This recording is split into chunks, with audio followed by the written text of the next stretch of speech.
Welcome back, everyone. Before we dive in, be sure to drop your thoughts, feelings, and lessons in the comments below. Like the video and subscribe so you never miss stories like this. Let's get into it. The cruelest thing my fiancée ever did was laugh at me in front of people I loved, then tell me, with a straight face, that my humiliation was my feelings and therefore my problem. She did it at our own engagement dinner in Baltimore, right as her friends were filming a toast. When my voice cracked trying to explain how her constant disrespect was wearing me down, she leaned back in her chair, smirked, and said, "Kareem, you're doing that emotional thing again. Handle it. Don't make it my issue." The table went quiet for half a second. Then they laughed anyway. Here's how it happened.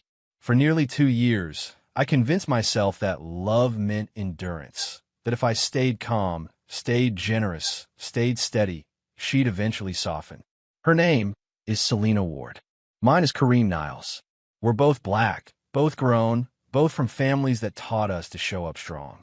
I work in operations for a shipping company, the kind of job that rewards planning and punishes mistakes. Selena calls herself an event planner, but what she really loves is the appearance of a thriving business. She loves rooms full of people, bright lights, and the feeling of being admired without being questioned. When we first met, Selena was magnetic in a quiet way. She didn't chase attention at the bar in Federal Hill. She sat with a glass of water, smiling like she knew something everyone else didn't. I noticed her because she looked calm. I'd just come off a year of overtime, headaches, and a small grief I never talked about. My father's death had left me carrying a heaviness I didn't know how to set down. When Selena asked me what I did for work, she listened like it mattered. When I asked about her dreams, her eyes lit up. That was the first hook. Her ambition felt like life. The early months were good in the way early months often are. Smooth, bright, full of potential. We did Saturday breakfasts in Harbor East, late walks around the inner harbor, small road trips down to D.C. just to eat at a place she found on social media. Selena liked taking pictures of everything. The plates, the skyline, my hand on the table. She'd post them quickly, then watch the likes like they were proof. I didn't mind. I was just glad to be with someone who wanted to build a future. I thought her drive meant she was serious. The first time she dismissed my feelings, it was almost subtle. I'd asked if we could leave a party early because one of her friends kept making jokes about my job, calling me warehouse boy like it was funny. Selena's smile tightened, and in the car she said, "You cannot be this sensitive. My friends are joking. Stop making it weird."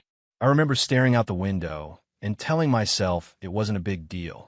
I told myself she was embarrassed and would apologize later. She didn't. The next day, she acted like nothing happened, and when I brought it up, she sighed and said, "Why are you still on that?"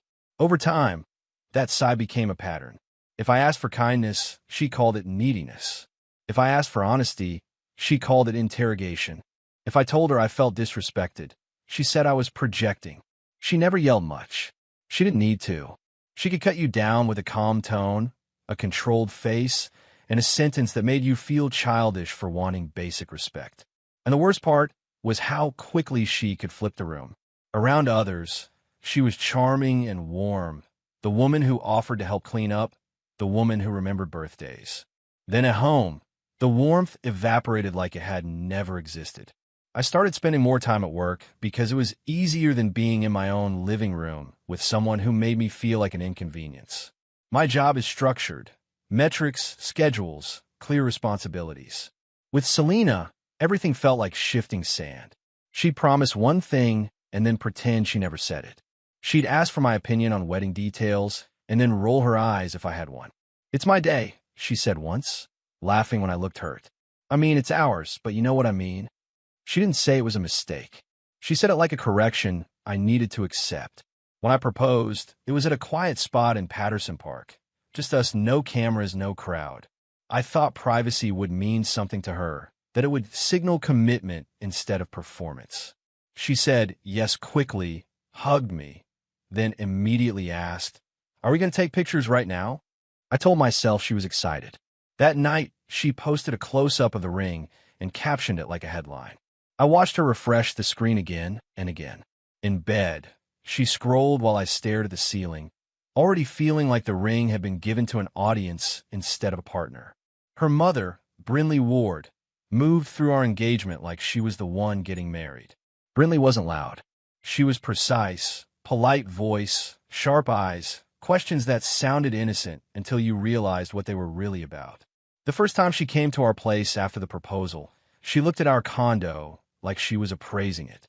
She asked what my credit score was. She asked if I planned to take care of Selena properly. When I said I believed in teamwork, Brinley smiled and replied, "Teamwork is nice until life gets serious." Selena watched the exchange like it entertained her. I tried to connect with Selena's circle because I wanted our lives to blend. Her friends, Kalia, Denise, and Monroe, were always around for planning sessions that felt like auditions. They would sit at our kitchen counter with coffee and laptops, talking in a way that made everything sound like a competition. They compared venues, dresses, honeymoons, and men like men were props. When Selena corrected me in front of them, they'd glance at each other and smirk. If I asked a question about costs, they acted like I was cheap. If I stayed quiet, they called me moody. I felt trapped no matter what I did. The stress built slowly, then all at once. Wedding planning exposed every crack in our relationship because it forced us to make decisions together. Selena didn't want decisions. She wanted compliance. She wanted me to nod, pay, and stay out of her spotlight. She made jokes about my little feelings more often, especially when I looked tired. One night after work, I asked if we could talk about how distant she'd become. She didn't look up from her phone.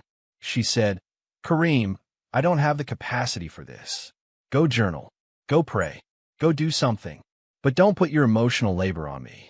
I started trying to fix myself because she made me believe I was the issue. I read relationship articles at lunch. I listened to podcasts on my commute. I even booked a few counseling sessions alone, not because she asked, but because I didn't want to lose the relationship. I showed up to those sessions with a list of ways I could be better, communicate more clearly, be less reactive, offer more affirmation. My counselor asked me a question that made my throat tighten. Does she ever repair after she hurts you? I paused. I tried to find an example. I couldn't. The silence in that room felt louder than any argument. The first time I truly saw contempt on her face was a Sunday morning in our condo. I had made breakfast, eggs, turkey bacon, grits, trying to create a soft moment. She walked in wearing a robe, looked at the plate, and said, "This looks heavy. You know I'm trying to be snatched for my wedding." Then she turned to me and added, "But it's fine. You can eat it. You're not the one in the dress." It wasn't playful. It was a reminder that my role was to applaud her, fund her, and accept the jokes as normal. Around that time, she started pushing her business harder. The event planning studio became her favorite talking point, even though most of her work was occasional gigs booked through friends of friends. She talked about expansion like it was already happening. She wanted a website, new equipment, a nicer car to match the brand. She said she needed a bigger line of credit to move like a real business. I asked if she had an accountant. She scoffed. "That's why I have you. You're good with numbers." I told her operations are not accounting. She rolled her eyes and said, "Still, you're stable." Stability is a compliment until someone uses it like a leash. Selena started framing my caution as betrayal. If I asked for details, she called me unsupportive. If I asked to see contracts, she accused me of trying to control her. She'd say things like, "Why can't you just believe in me?" As if believing meant signing papers blind. I offered to help her set up a budget, track income, and separate business finances for personal spending. She shut it down. "That's too strict," she said. "You always want to make rules. That's your problem." Every conversation ended with me apologizing for being careful. The engagement dinner that later became my breaking point started like a celebration. We met at a bright restaurant near the harbor, a place with big windows and polished wood that made everything look expensive. Selena wore a fitted dress and a smile that felt practiced. Her friends were already there, and Brinley sat like a queen at the end of the table. People clinked glasses. Someone asked about the wedding date. Selena leaned into the moment, telling stories about the venue and how perfect everything would be. Then Brinley asked a question that turned the air sharp. "So, Kareem, are you ready to handle a woman like my daughter?" The table laughed, but it wasn't warm laughter. It was the laughter you hear when the room has already chosen a side. I try to answer lightly. I'm ready to build with her, I said. Brinley's smile stayed in place. Build, she repeated, as if tasting the word. Then she looked at Selena and said, make sure he understands what he signed up for. Some men think love is enough. Selena smirked and replied, he's learning. Her friends laughed again. My chest tightened, and for a second I felt like I was watching myself from far away, sitting there, smiling while my dignity bled out quietly. I waited until the end of dinner to speak up, because I didn't want to ruin the night. In the car, I told Selena I felt disrespected. I kept my voice even. I used the careful words counselors teach you. When you said that, I felt she stared out the window and said, I'm not doing this right now. I tried again, softer. I need you to have my back. That's when she turned, looked me dead in the face, and said, Kareem, your feelings are your problem. Stop trying to make them mine. Then she added, with a casual cruelty, you're supposed to be a husband. Act like it. Something in me went quiet after that. Not angry, not loud, quiet. It felt like my body finally accepted what my mind had been denying. She didn't want a partnership. She wanted a stage. And she wanted me as a steady prop in the background. Useful, reliable, and replaceable. The next morning, she acted cheerful, humming while she made coffee, like she hadn't sliced me open the night before. While I didn't match her energy, she frowned and said, oh my God, are you still upset? Then she laughed, as if my pain was childish. This is why you're exhausted, she said. A week later, she proposed what she called a smart financial move. She wanted us to consolidate. My savings, her business plans, the wedding expenses, and the condo into one stronger picture for lenders. She talked fast, like speed could replace logic. If we show unity, banks take us more seriously, she said. She also mentioned a business line of credit that required a personal guarantor. When I paused, she tightened her mouth. Don't do that, she warned. Don't start doubting me. I asked to see the documents before signing. She snatched the folder away and said, there you go, making it my problem again. That night, I couldn't sleep. My mind kept replaying her words, your feelings are your problem. I realized she used that sentence like a shield. It allowed her to hurt people without consequences. It allowed her to demand without giving. And I realized something else, something that scared me. She was pushing me to tie my name, my credit, and my future to a plan she wouldn't even explain. I got up at 2 a.m., sat at the kitchen table, and opened my laptop. I looked up what personal guarantees meant. I read about business debt. I read about joint liability. I felt my stomach drop as the risk became clear. The next day at work, I couldn't focus. My supervisor, a steady woman named Patrice Vaughn, noticed I was off. Patrice didn't pry. She asked one question. Are you safe at home? The word safe hit me strangely because Selena wasn't physically harming me. But safety isn't just bruises. Safety is knowing your partner won't deliberately put you in a hole and call it love. I told Patrice I was stressed about finances and wedding planning. She nodded once and said, stress makes people show their real character. Believe what you see. Then she gave me the number of a financial advisor she trusted in Colombia.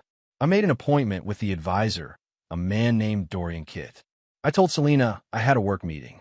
It wasn't a lie. My work meeting was saving my life. Dorian listened while I explained the consolidation idea. He didn't judge. He asked for details. When I admitted Selena wouldn't share full records, he raised his eyebrows and said, that's already your answer.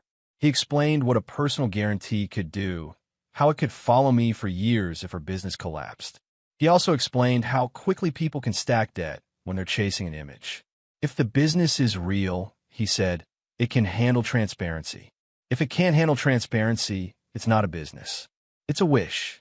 From Colombia, I drove to Towson and sat in a small law office with an attorney named Nairi Suddath.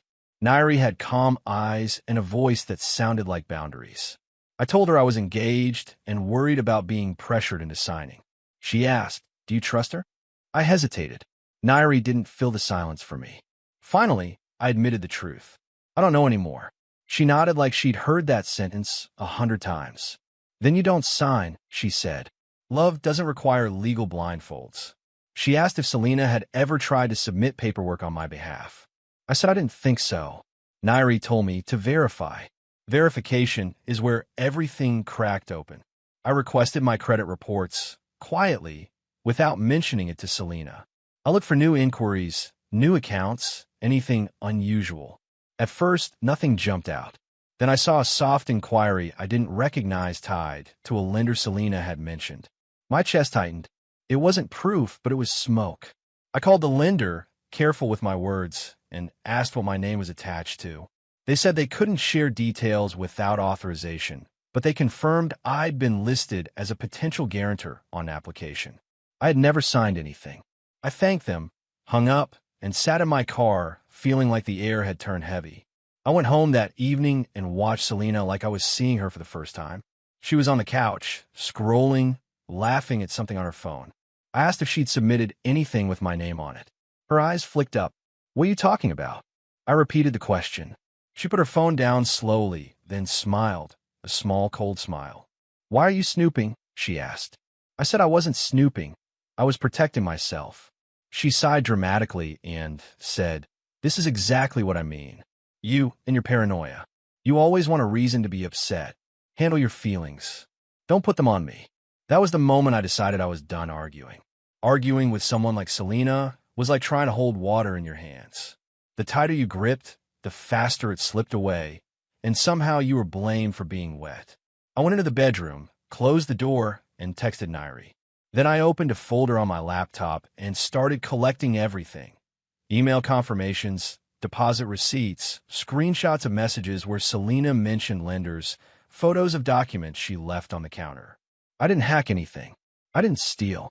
I gathered what was already in my life, proof of what was happening. Over the next week, Selena turned up the pressure. She wanted me to sign quickly, as if speed could trap me before I could think. She also started telling people I was acting strange.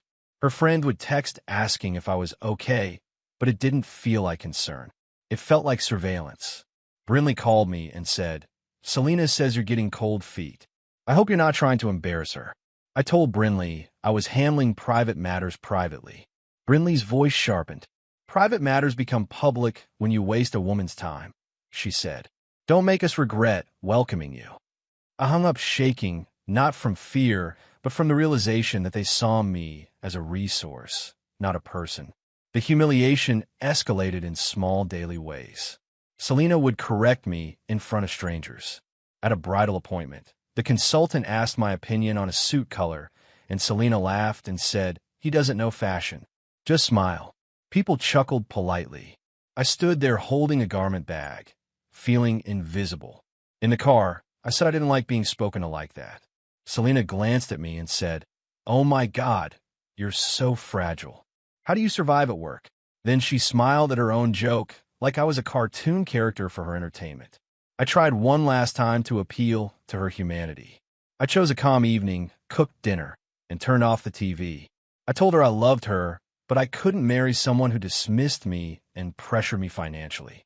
I asked for transparency, bank statements, business records, a clear plan. She listened with a bored face.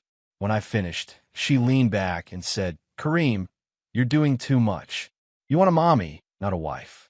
If you can't handle being with a high-level woman, just say that." Her words landed like a slap.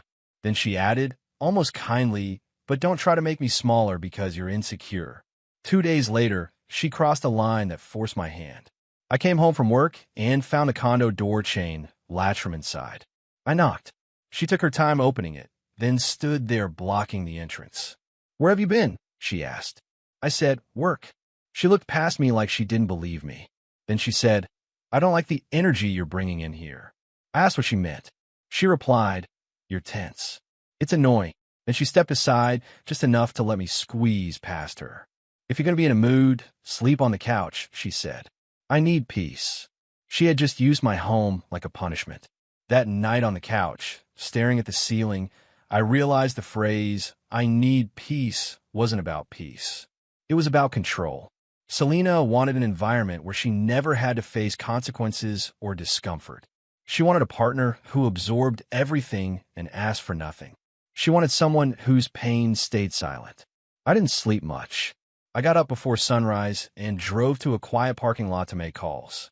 I called Nairi. I called Dorian. I called the lender again. This time, I asked what steps I could take to protect my identity and formally state I had not authorized any guarantee. Nairi helped me draft a simple, clear notice. I would not sign as a guarantor, and any application listing me without my signature was unauthorized. Dorian helped me separate my finances immediately, move paychecks to a new account, secure my savings, freeze my credit, and document everything. It felt strange to do this against someone I was supposed to marry, but it also felt like inhaling after holding my breath for months. I didn't want revenge. I wanted safety. I wanted to stop bleeding. And I knew, deep down, that the only reason Selena felt so comfortable dismissing my feelings was because she believed I'd never enforce a boundary. The final lender meeting was scheduled for a Friday. Selena had been acting extra sweet that week, almost theatrical. She called me baby again. She offered to rub my shoulders. She even asked about my day. I didn't fall for it. It wasn't warmth, it was strategy. The night before the meeting, she placed a folder on the counter and said, "Tomorrow is important. Don't mess this up." I looked at the folder without touching it. "I'm not signing," I said. She blinked. "What?" I repeated it calmly. "I'm not tying my name to your business or debt." Her face hardened as if a mask slipped. She didn't beg. She didn't ask why. She didn't try to understand. She attacked. "So you don't believe in me," she said. I told her my belief wasn't a signature. She laughed sharply. "You are a burden," she said, each word slow and deliberate. "You make everything heavy. I should have known you'd do this. You're not built for a woman like me." Then she picked up her phone and started typing fast. I didn't need to ask who she was texting. I could picture the group chat already. I could imagine them calling me weak, insecure, controlling. I walked into the bedroom and started packing a bag because I knew what was coming next. Sure enough, she followed me, leaning in the doorway like a judge. "Where do you think you're going?" she asked. I said I was leaving for the night to cool off. She scoffed. "Running away like always," she said. "Good. Go.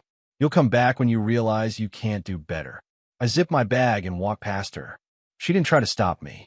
She wanted me to leave so she could tell the story her way. At the door, she called after me, "And don't think you're ruining my wedding. If you can't do your part, I'll replace you." Her voice was flat, confident, without a trace of regret. I stayed at a hotel in Columbia, not far from Dorian's office. The room smelled like detergent and silence.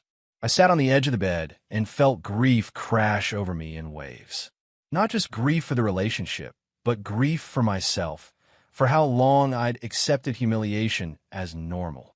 I thought about the dinner table laughter. I thought about her smirk. I thought about the couch. I thought about the folder on the counter like a trap. I cried quietly, the kind of cry that isn't dramatic, just exhausted. Then I wiped my face, opened my laptop, and followed Nairi's instructions. I sent the notice to the lender. I sent cancellation emails for any wedding contracts under my name. The next morning, Selena called once. I answered because I wanted a clean record. Her voice was cold. "So you're really doing this?" she asked. I said, "Yes." She laughed softly. "Good," she said, "because I'm done carrying your emotions." I almost corrected her, told her she had never carried anything but herself, but I stopped. Correction would be wasted breath. I told her I would be arranging to move my belongings and that all communication should go through Nairi moving forward. Selena paused, then said, "You think you're important." The call ended. No apology, no softness, no repair, just contempt, clean and final. By afternoon, the lender called me. Their tone was professional, but there was an edge of caution. They had reviewed the application listing me as guarantor and flagged inconsistencies. They asked if I had signed anything. I said I had not. They asked if I had given verbal consent. I said I had not. They asked if I would be willing to submit a written statement. I said yes. I sent it within the hour. It was simple. I did not authorize the use of my name. Then they said something that made my stomach drop and my heart lift at the same time. "Mr. Niles, because of this, we need to review the entire file and any related submissions." That review was the beginning of karma. Karma didn't arrive as a dramatic scene. It arrived as a procedure. It arrived as compliance. It arrived as people were doing their jobs. Because when a lender flags potential identity misuse, it doesn't stay in one email. It triggers internal checks, and internal checks pull threads. Those threads lead to records. Those records lead to questions. And questions are dangerous for people who build their lives on smoke. Selena thought she was simply moving fast. She thought she was smart enough to slide my stability under her plan without resistance. She didn't consider that institutions don't care about her charm. They care about signatures, dates, and documentation. Back at the condo, she responded exactly how I expected, by making the move out painful. When I arrived with my cousin Lionel to pick up my things, she didn't open the door right away. She made us wait in the hallway like strangers. When she finally opened it, Brinley was inside, seated on my couch like she owned it. Selena folded her arms and said, "Make it quick." Lionel stayed calm, but I could feel his anger through his stillness. I walked into my own home and felt like I was trespassing. Selena followed me room to room, watching as if I might steal something. "Don't touch that," she said once, pointing at a lamp I bought. "That's for the aesthetic." The humiliation wasn't just personal, it was strategic. She wanted me to feel small, so I'd second-guess my boundary. She wanted me to back down and come begging, ready to sign anything to earn peace again. Brinley watched me pack and said, "I told Selena you weren't strong enough. Men like you want sympathy, not responsibility." I looked at Brinley and realized she truly believed that cruelty was wisdom. Selena didn't defend me. She nodded like she was learning from a teacher. When I carried my clothes out, Selena said, "Don't forget your little journals," loud enough for a neighbor to hear. Then she laughed. Lionel's hands tightened into fists, but I shook my head.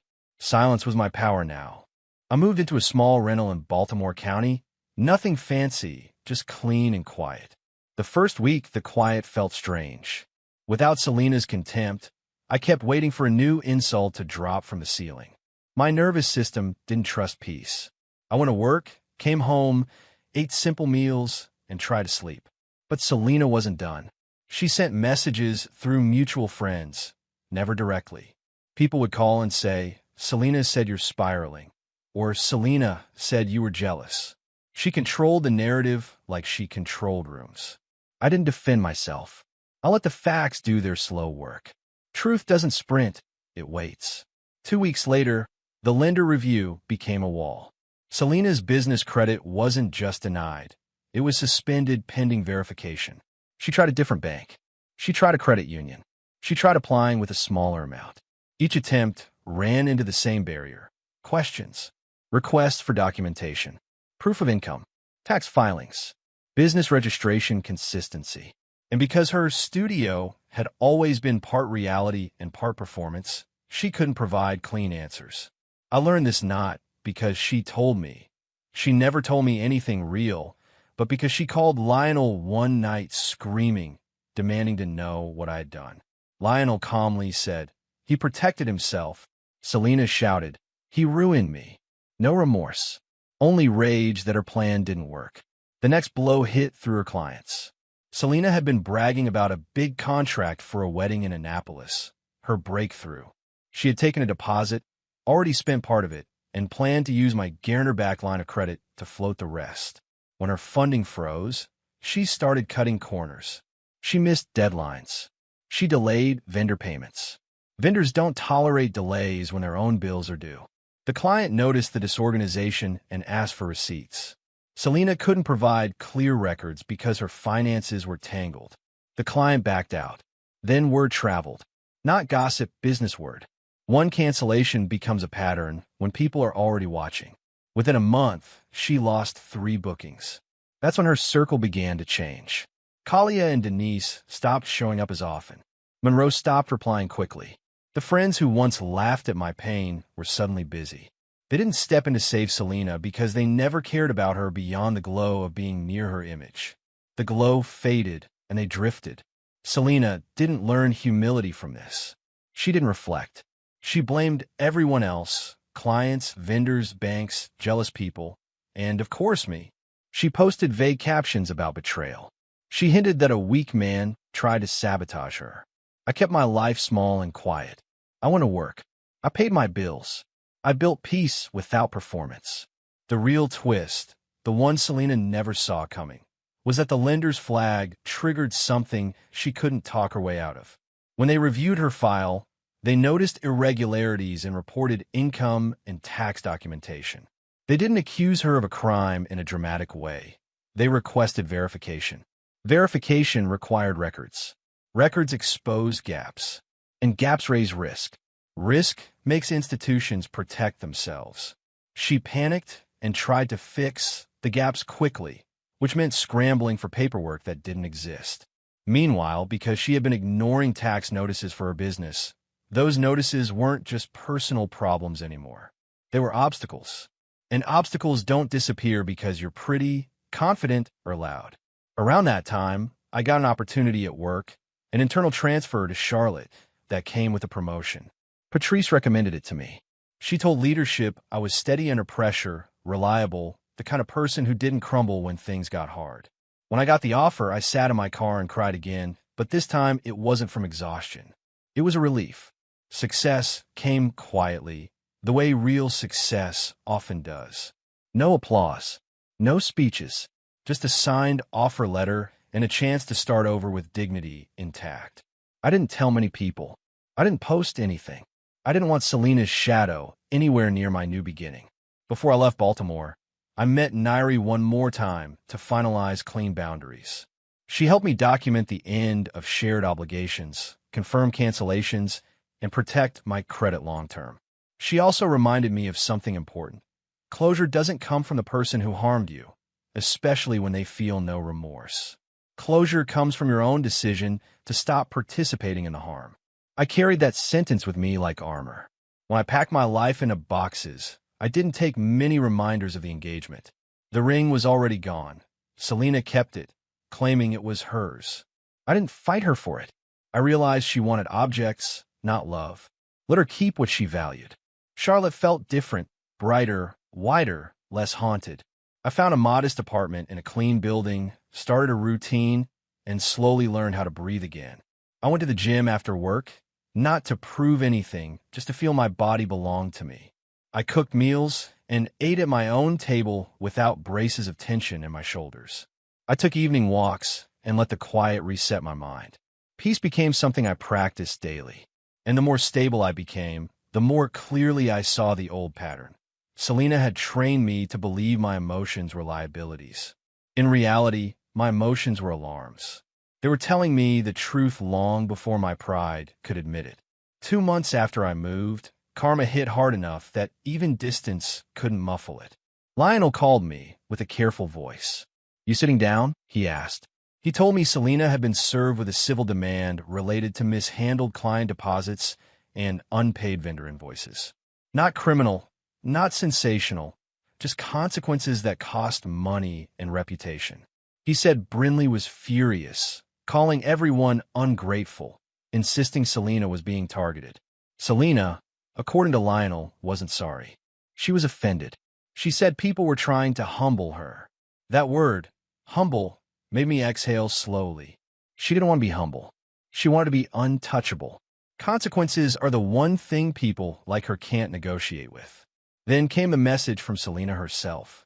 Late one night, a text appeared on my phone from a number I hadn't blocked because I didn't expect her to reach out directly. It read, "You really think you can just disappear after you wasted my time?" I stared at the screen for a full minute. The audacity didn't shock me anymore. It confirmed what I already knew. In her mind, I was an investment that failed to pay off. She didn't miss me. She missed what she thought she could extract from me. A second message popped up. "Fix what you broke." That word, fix, made my jaw tighten. I didn't break her. I stopped shielding her from herself. 2 days later, she showed up in Charlotte. I don't know how she got my new address. Maybe a mutual acquaintance, maybe social engineering, maybe pure persistence. She knocked like she had a right to my door. When I opened it, she stood there in a bright outfit and a face that looked carefully composed, but her eyes had a frantic edge. She didn't ask to come in. She started talking immediately, like time was a weapon. She said the banks blacklisted her. She said vendors were lying. She said clients were unreasonable. Then she said, with absolute certainty, "You need to call and tell them you support me. You started this. You can end it." She still hadn't apologized. Not once. I felt a familiar ache in my chest, the old habit of trying to explain myself to someone committed to misunderstanding me. But I didn't step into that trap. I kept my voice calm. I told her I wouldn't be involved. She laughed sharply.